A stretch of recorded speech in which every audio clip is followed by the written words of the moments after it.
Brought to you by KR Mangalam University. We provide you the platform to turn your dreams into reality. Give wings to your aspirations with KR Mangalam University.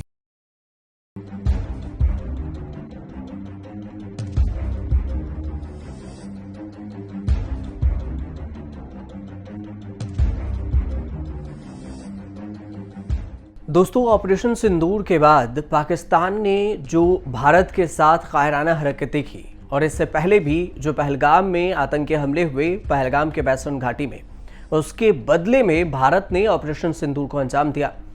और उसके बाद पूरी दुनिया में पाकिस्तान को बेनकाब करने के लिए भारत ने एक योजना बनाई कि भारत में जितने सांसद हैं, जितने पार्टी के, उसमें से एक एक को जो सर्वदलीय बैठक में ये चयनित किया गया कि एक प्रतिनिधि मंडल दुनिया के तमाम देशों में, कुछ गिने चुने देशों में जाएंगे और पाकिस्तान में जो आतंकियों का ठिकाना है और आतंक जो पल रहा है और बढ़ रहा है, उसका बेनकाब किया जाएगा। इसके लिए सर्वदलीय बैठक की गई और इसमें एक प्रतिनिधि मंडल के जस्ता तैयार किया गया।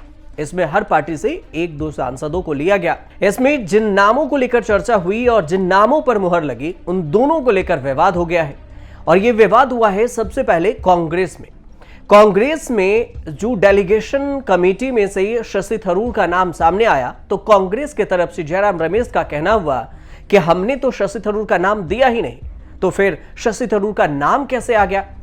अब उन्होंने ये जो विवाद पे जो जयराम रमेश ने जो सोशल मीडिया पर पोस्ट किया है, उस पोस्ट को बताएंगे, लेकिन उससे पहले आपको ये बता दें कि जो डेलीगेशन है, उस डेलीगेशन में किन नामों को लेकर चर्चा हुई, कौन कौन से नाम हैं जिनको सेलेक्ट किया गया है और शशि थरूर को लेकर क्या कुछ विवाद है, किन देशों में जाकर पाकिस्तान को बेनकाब करेंगे आतंक को लेकर, कि आतंक कैसे पाकिस्तान में पला बढ़ा और अभी भी पनप रहा है, जो दुनिया के लिए खतरा है। अब इसमें सबसे पहले आपको बता देते हैं कि जो ये प्रतिनिधि मंडल हैं, प्रतिनिधि मंडलों का जो उद्देश्य है वो साफ है कि जीरो टॉलरेंस भारत की जो नीति है आतंक के खिलाफ, उसको दुनिया के मंचों पर रखा जाए। इसमें संसदीय कार्य मंत्री हैं किरण रिजिजू, उन्होंने सोशल मीडिया पर पोस्ट की और इसकी जानकारी दी।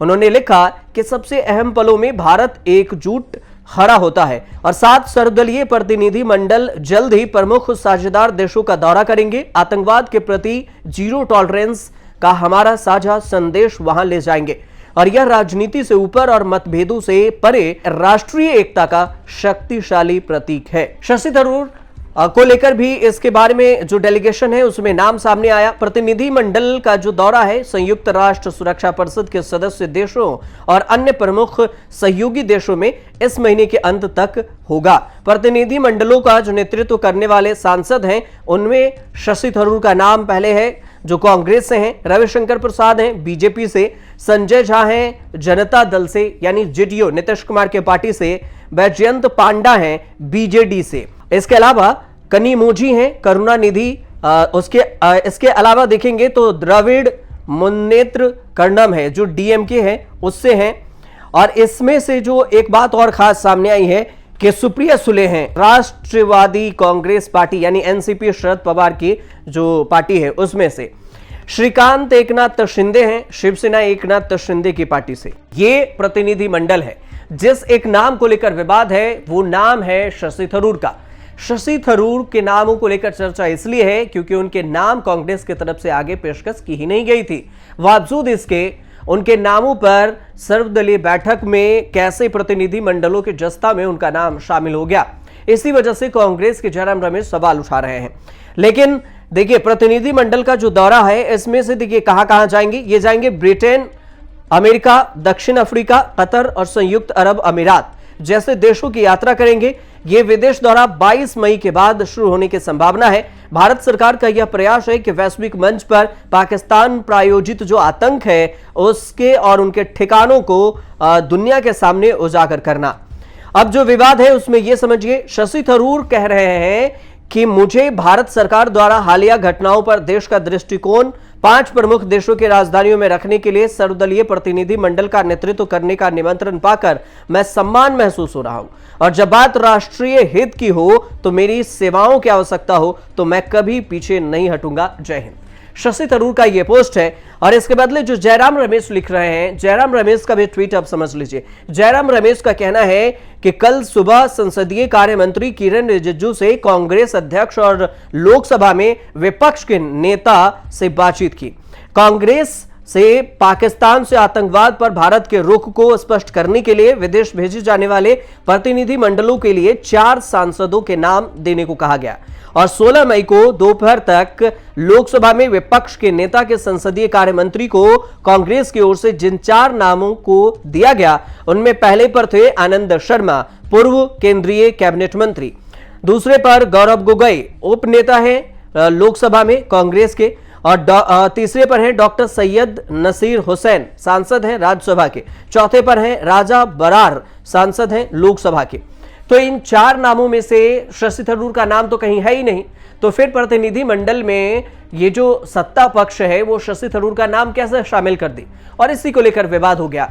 इधर जो संसदीय जो मंत्री की तरफ से जो बात कही गई किरेन रिजिजू की तरफ से और जो प्रतिनिधि मंडल को सेलेक्ट किया गया उसमें सभी का बयान भी आया। देखिए ऐसा है, जब चिड़िया चुग गई खेत तब क्या तब पहचाने से क्या होता है। जब युद्ध के समय ही कोई देश आपका नहीं खड़ा हुआ तो अब जाकर के प्रचार प्रसार करें, अच्छी बात है कि एक पाकिस्तान छोटा सा देश और फेल्ड स्टेट और टेररिज्म एक्सपोर्ट कर रहा हमारे यहाँ, जाके रोएंगे। अरे उसको जाके रोना चाहिए, पाकिस्तान को जाके रोना चाहिए कि हमें भारत से बचाइए। अब ये जाके रोएंगे जिनका ऐसा नकारा विदेश मंत्री, इतना नकारा विदेश मंत्री। इसमें सुप्रिया सुले ने एक पोस्ट किया। सुप्रिया सुले कहती हैं कि मुझे गर्व है कि मैं भारत का प्रतिनिधित्व करने वाले सर्वदलीय प्रतिनिधि मंडल में शामिल हो रही हूं और मैं इस जिम्मेदारी को विनम्रता पूर्वक स्वीकार करती हूं और मैं प्रधानमंत्री नरेंद्र मोदी, केंद्रीय मंत्री किरेन रिजिजू और विदेश मंत्रालय का हार्दिक धन्यवाद करते हूं। वहीं आम आदमी पार्टी के राज्यसभा सांसद हैं संजय सिंह, उनका कहना है कि डेलीगेशन पर आगे अगर बातचीत होगी तो हम अपना पक्ष रखेंगे। हम देश के हित में हर काम में शामिल हैं, देश और सेना के साथ खड़े हैं, लेकिन सरकार के लोग अगर देश और सेना के साथ गद्दारी करेंगे तो वो सूचना भी हम जनता तक पहुंचाएंगे। शशि थरूर का जो स्थिति है, ये जो विवाद है, इसमें सब अपने डेलीगेशन तो अपने बयान दे रहे हैं, लेकिन सबसे ज्यादा चर्चा शशि थरूर को लेकर है। शशि थरूर का कांग्रेस पार्टी में और वैसे भी ऐसे दिन में उनका प्रतिनिधि मंडल में सिलेक्शन किया गया है जब कांग्रेस पार्टी में ही हालात नाजुक दिख रहे हैं। पिछले दिन ही उन्होंने पीओके को लेकर और फिर केंद्र की तरफ से एक्शन लिया गया पाकिस्तान पर और आतंकवाद पर, इन सब को लेकर उन्होंने केंद्र की बड़ाई की थी। साथ में उन्होंने कहा था कि पाकिस्तान और पीओके में आतंकियों को निशाना बनाया गया।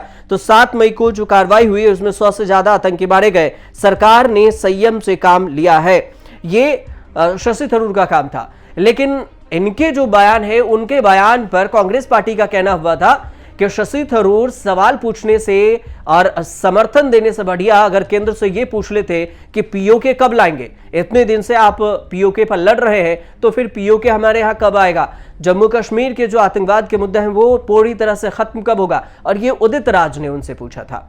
तो ये उन पर सवाल उठता रहा है।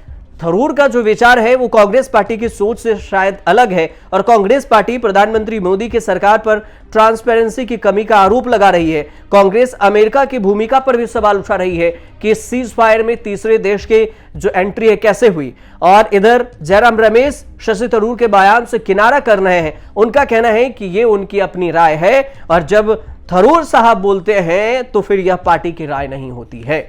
ये जयराम रमेश का एक अलग ही स्टैंड है जो शशि थरूर को लेकर।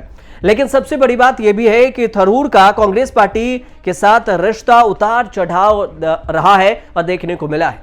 तो फिर आगे आने वाले समय में क्या कुछ होगा शशि थरूर को लेकर, ये तो वक्त ही बताएगा। फिलहाल जो विवाद था उस विवाद की पूरी कहानी हमने आप तक पहुंचाई है। आपको सही लगे तो हमारे चैनल से जुड़िए, सब्सक्राइब कीजिए, शेयर कीजिए, कमेंट कीजिएगा और देखते रहिए न्यूज़ तक।